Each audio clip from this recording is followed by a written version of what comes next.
Arguably, I think the speech he gave in Memphis was a better speech.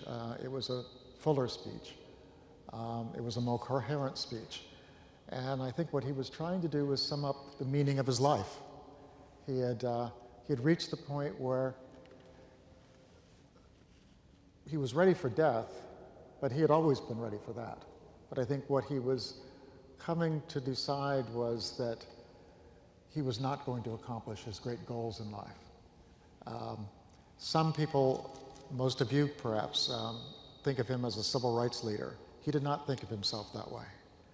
He was a social gospel minister who got recruited into the civil rights movement by Rosa Parks. And she's the one who made him into a civil rights leader, and he did that fairly well. I think all of us would agree, for about 10 years.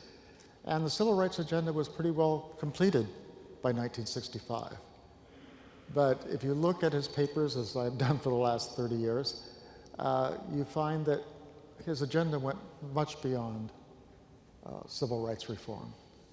And he makes that clear in many of his early papers. He certainly makes that clear after he gets the Nobel Peace Prize, that his agenda is partly racial justice, but also ending poverty throughout the world, not just in the United States, ending war throughout the world. That's a pretty ambitious agenda.